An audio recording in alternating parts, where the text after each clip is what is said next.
रामपुर नाम के गांव में भोला राम अपनी पत्नी शांता और बेटी चिंकी के साथ रहता था। और जैसा उसका नाम था वैसा ही उसका स्वभाव था। दिल का एकदम साफ और भोला। भोला राम और उसकी पत्नी अपनी बेटी को अच्छी से अच्छी शिक्षा देने के लिए बहुत मेहनत करते थे। उनके पास एक गाय थी और वे दोनों उसका दूध बेचकर पैसे कमाते थे। लेकिन दूध बेचकर पैसे पूरे नहीं पड़ते थे, इसलिए भोला राम और शांता हरीलाल सेठ के यहाँ काम करते थे। भोला राम उसकी दुकान पर मदद करता और शांता हरीलाल सेठ के घर काम करती। लेकिन हरीलाल सेठ उनकी इस मजबूरी का फायदा उठाकर उन्हें बहुत परेशान करता। एक दिन की बात है, भोला राम कुछ भुजा भुजा सा लग रहा था। उसे देखकर शांता ने पूछा, क्या हुआ जी, आप बहुत चिंता में लग रहे हैं? ज्यादा कुछ बड़ी बात नहीं है। वो चिंकी के स्कूल में पैसे भरने हैं। मैंने अलग से जमा करके रखे थे, पर मैं बीमार हो गया और मेरी चिंकी के लिए बचाए हुए पैसे मुझ पर ही खर्च हो गए। आप ऐसा क्यों कह रहे हैं जी? आपका भी इलाज कराना जरूरी था। हम दोनों एक काम करते हैं, हरीलाल सेठ से विनती करके हमारा पगार थोड़ा सा जल्दी मंगा लेते हैं और वह पैसे चिंकी के स्कूल में जमा कर देंगे। अरे हाँ, ये तो मैंने सोचा ही नहीं। मैं आज ही सेठ जी से बात करता हूँ, वो जरूर हमारी मदद करेंगे। भोला राम बड़ी ही आशा के साथ हरीलाल सेठ के पास जाता है और उनसे विनती करते हुए कहता है, सेठ जी, एक मदद की जरूरत थी। क्या आप मेरी और शांता की पगार कुछ दिन जल्दी कर सकते हैं? वो क्या है ना कि चिंकी के स्कूल में पैसे जमा करना है। वैसे तो मैंने उसके लिए पैसे बचाए थे, पर मेरी बीमारी में वो सारे पैसे खर्च हो गए। हरीलाल तो ये बात सुनकर भोला राम को खरी खोटी सुनाने लगा। तुम सब नौकरों का यही नाटक होता है, हर बार पैसे का रोना होता है।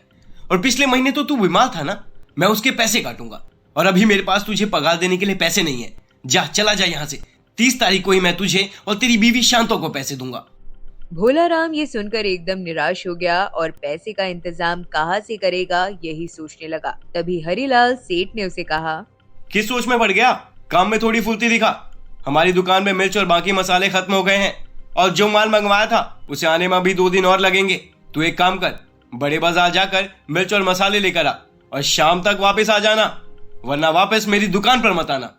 भोला राम शांता को कहकर बड़े बाजार के लिए निकल गया। लेकिन बड़े बाजार में काफी भीड़ थी, इसलिए भोला राम को सारा सामान लेते लेते रात हो गई। भोला राम डर के मारे अपने कदम बढ़ा रहा था, क्योंकि इतनी देर होने पर उसे पता नहीं था कि सेठ जी उसके साथ क्या करेंगे। और यही सोचते सोचते भोला राम गलत रास्ते पर चला गया और चलते चलते वह एक शमशान के पास पहुंच गया। भोला राम ने आसपास देखा, तब उसे पता चला कि वह गलत रास्ते पर आ गया है। एक तो रात का समय और ऊपर से पास में शमशान। भोला राम भगवान का नाम लेते अपने कदम जल्दी जल्दी बढ़ाने लगा। लेकिन जैसे ही भोला राम थोड़ा आगे पहुंचा, उसे किसी की कराने की आवाज आने लगी। भोला राम ने ध्यान से देखा तो एक साधु महाराज दर्द से करा रहे थे। महाराज, आपको ये चोट कैसी लगी? आपके साथ कोई नहीं है? बेटा, ये शरीर बूढ़ा हो गया है और नजरें भी कमजोर हो गई हैं, इसलिए पत्थर से टकरा कर गिर गया। मदद के लिए आवाज लगाई, पर ऐसी जगह पर बहुत कम लोग आते जाते हैं। अच्छा हुआ तुम आ गए। भोला राम ने उसके हाथ में जो मसाले थे उसमें से हल्दी लेकर महाराज जी के घाव पर लगाई और उस पर अपना कपड़ा बांध दिया और महाराज जी को पास ही की उनकी झोपड़ी में सही सलामत पहुंचा दिया। बेटा, आज तुमने इस बूढ़े की मदद कर बहुत बड़ा उपकार किया है। भगवान तुम्हें हमेशा खुश रखे। मुझ गरीब के पास तुम्हें देने के लिए कुछ नहीं है, सिर्फ ये तावीज है। इसे मेरा आशीर्वाद समझकर रख लो। लेकिन एक बात हमेशा याद रखना, मन सच्चा हो तो होए चमत्कार, नहीं तो बड़े से बड़ा हीरा भी है बेकार। भोला राम को समझ नहीं आया कि महाराज क्या कहना चाहते हैं, लेकिन वह इस ताबीज को उनका आशीर्वाद समझकर अपने गले में पहन लेता है और देर रात घर पहुंचता है। और जैसे ही वो घर पहुंचता है, चिंकी उसे खुश होकर गले लगा लेती है। भोला राम आश्चर्य से सोचता है कि अचानक चिंकी को क्या हुआ। तब शांता उसे बताती है, आज इसके स्कूल में पैसे जमा कर दिए, इसलिए बहुत खुश है। ये सुनकर भोला राम चौंक गया कि पैसे तो थे नहीं और सेठ जी ने भी पैसे देने से मना कर दिया, तो फिर कहाँ से आए पैसे? शांता उसके मन में चल रहे सवाल को समझ गई और बोली, आप तो कह रहे थे कि पैसे नहीं है। आपने जिस डब्बे में पैसे रखे थे उसके नीचे के ही डब्बे में पैसे थे और जैसे ही पैसे मिले मैं तुरंत जाकर पैसे भर आई। भोला राम अभी भी सोच में था। मुझे अच्छे से याद है, मैंने सारे डिब्बे में देखा था, किसी में भी पैसे नहीं थे। फिर पता नहीं ये कैसे। भोला राम ये सोचते सोचते सो गया और सुबह सेठ जी की दुकान पर जाने के लिए निकल गया। वह मन ही मन डर रहा था कि उसे कल आते आते रात हो गई थी। अब पता नहीं सेठ जी कैसा बर्ताव करेंगे। ले आया सामान जो बोला था, यहाँ रख दे और दुकान के आगे झाड़ू लगाकर सफाई कर दे और जाते समय अपना और शांता का पगार लेते जाना। भोला राम की आंखें खुली की खुली रह गई। सेठ जी का एकदम सामान्य बर्ताव देखकर उसे विश्वास ही नहीं हो रहा था। शाम को भोला राम अपना काम खत्म करके अपने घर की ओर चला और जैसे ही अपने घर पर पहुंचा, देखा तो उसके घर के बाहर भीड़ लगी थी। भोला राम डर गया। वह भीड़ के बीच में से अंदर पहुंचा तो चिंकी और शांता पैसे गिनकर एक डिब्बे में जमा कर रहे थे। जब सारी भीड़ चली गई तब भोला राम ने पूछा कि अचानक घर में इतनी भीड़ कैसे? जी चमत्कार हो गया, चमत्कार। हमारी गाय का दूध जितना एक महीने में बिकता था उतना आज एक ही दिन में बिक गया और इन्हीं पैसों से मैं एक और गाय ले आई हूँ, घर के पीछे बांधी है। लक्ष्मी माँ की कृपा बरसी है हम पर। भोला राम इस बात से खुश था कि उसकी आमदनी अच्छी हो रही है, लेकिन उसके मन में प्रश्न था कि अचानक ये सब कैसे हो रहा है। इसी सोच में वह सो गया।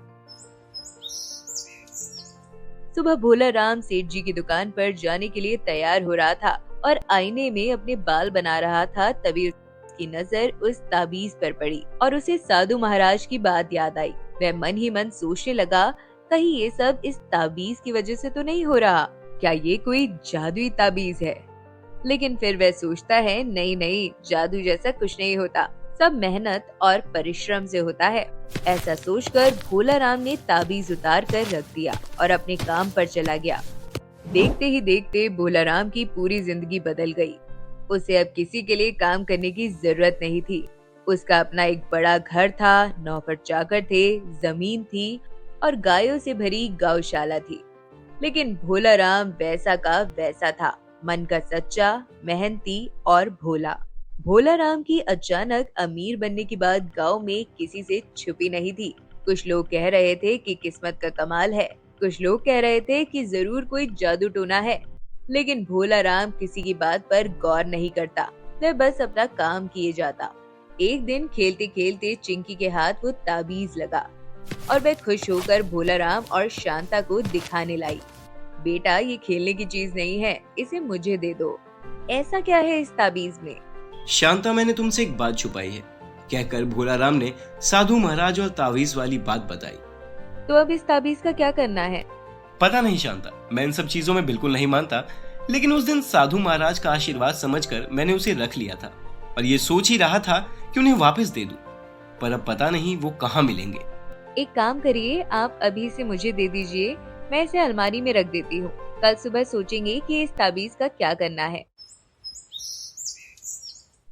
शांता, वो ताबीज मुझे दे दो, मैं उन साधु महाराज को ढूंढने जा रहा हूँ। अगर वो मुझे मिल गए तो मैं उन्हें ये ताबीज लौटा दूंगा, वरना किसी नदी में इस ताबीज को फेंक दूंगा। लेकिन ये तो पक्का है कि इसे किसी गलत हाथों में नहीं जाने दूंगा। शांता ने ताबीज निकालने के लिए अलमारी खोली और जोर से चीखी। भोला राम शांता की चीख सुनकर दौड़ा दौड़ा आया और उसकी भी आंखें फटी की फटी रह गई।